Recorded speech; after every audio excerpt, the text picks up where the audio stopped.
നമസ്കാരം, ഞാൻ രമേഷ് ഗോപാൽ, തനിമ സ്പെഷ്യൽ ന്യൂസ്.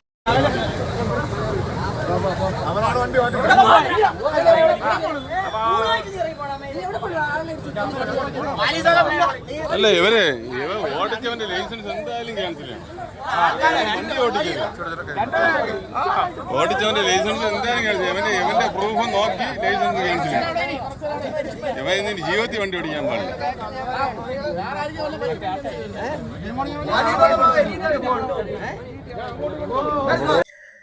തിരുവനന്തപുരം കാട്ടാക്കടയിൽ അലക്ഷ്യമായി ഓടിച്ച ഇന്നോവ വാഹനം വൈദ്യുതി പോസ്റ്റിൽ ഇടിച്ച ശേഷം 2 ഇരുചക്ര വാഹനങ്ങളെ ഇടിച്ചു തെറിപ്പിച്ചു. കഴിഞ്ഞ ദിവസം രാത്രി 10 മണിയോടെയാണ് സംഭവം. തിരുവനന്തപുരം ഭാഗത്തു നിന്നും കാട്ടാക്കടയിലേക്ക് വന്ന ഇന്നോവ വാഹനമാണ് വാഹനങ്ങളെ ഇടിച്ചു തെറിപ്പിച്ചത്. മലയങ്കീഴ് മുതൽ ഭീകരാന്തരീക്ഷം സൃഷ്ടിച്ചാണ് ഈ വാഹനം കടന്നു വന്നിട്ടുള്ളത്. ഇവിടെയും ചില വാഹനങ്ങളെ ഇടിച്ചതായി വിവരമുണ്ട്.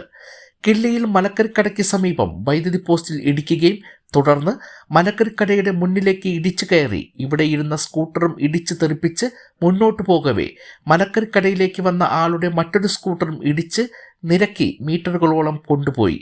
ഇവിടെയും നിർത്താതെ പോയ വാഹനം കിള്ളി നെയ്യാർ മെഡിസിറ്റിക്കും ടേസ്റ്റി ഹോട്ടലിന് സമീപം സ്കൂട്ടർ അപകടമുണ്ടാക്കിയ സ്ഥലത്തു നിന്നുള്ള യുവാക്കൾ ഉൾപ്പെടെയുള്ള ആളുകൾ പിന്തുടർന്നെത്തി ഇവിടുത്തെ നാട്ടുകാരും ചേർന്ന് അപകടമുണ്ടാക്കിയ വാഹനത്തെ തടഞ്ഞു. വാഹനത്തിൽ നിന്നും മദ്യപിച്ച് ലക്കുകെട്ട നിലയിലായിരുന്ന 2 യുവാക്കളെ നാട്ടുകാർ പിടിച്ച് പോലീസിന് കൈമാറി.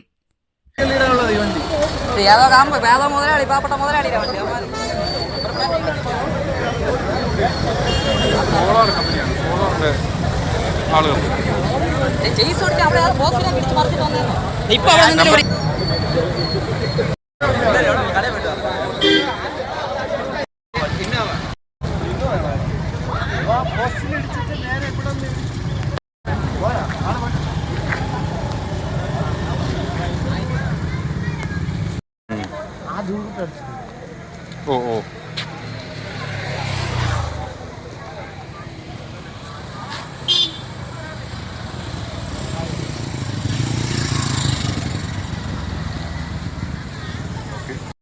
വേറെ വണ്ടി ഇടിച്ചിട്ട് പോയതാ?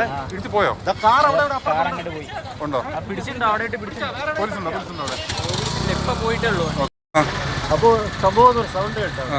തിരിഞ്ഞ് ഞാൻ ഇങ്ങനെ സാധനം കൊണ്ട് ഇറങ്ങിയപ്പോൾ അവിടെ നിന്ന് ഇടിച്ച് നമ്മുടെ സൈഡിൽ കൂടെ ഇങ്ങനെ പോയി. എന്ത് വണ്ടിയായിരുന്നത്? എത്ര വണ്ടി ഇടിച്ചു? 2-3 വണ്ടികൾ ഇടിച്ചു. ഇവിടെ ഇരുന്ന വേറെ ഒരു സ്കൂട്ടർ ഇരുന്ന് അയലടിച്ച്. ഇത് സാധനം വാങ്ങിക്കാൻ വന്നവരാണോ? ആളുകൾക്കൊന്നും കുഴപ്പമില്ല.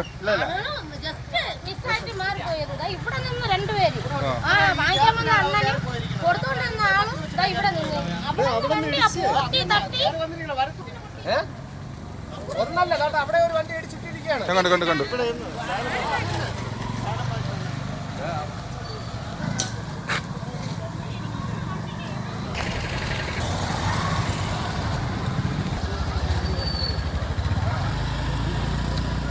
അവിടെ എന്തെങ്കിലും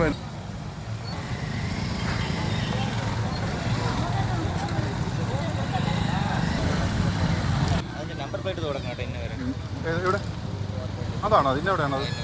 ഞാൻ പച്ചക്കറി കടയിൽ പച്ചക്കറി വാങ്ങിക്കാനായിട്ട് കയറി നിന്നത്. വണ്ടി ആദ്യം പച്ചക്കറി കടക്കാരൻ്റെ ഒരു സ്കൂട്ടറിനെ ഇട്ടിട്ട് വരുന്നിട്ടാണ് എൻ്റെ സ്കൂട്ടറിനെ ഇടിച്ചത്. അപ്പോഴാണ് ഞാൻ ശ്രദ്ധിച്ചത് ഈ സൗണ്ട് കേട്ടതുകൊണ്ട്. നിങ്ങൾ സ്കൂട്ടറിൽ ഇരിക്കുകയായിരുന്നോ? ഞാനില്ലായിരുന്നു. ഞാൻ പച്ചക്കറി വാങ്ങിക്കാൻ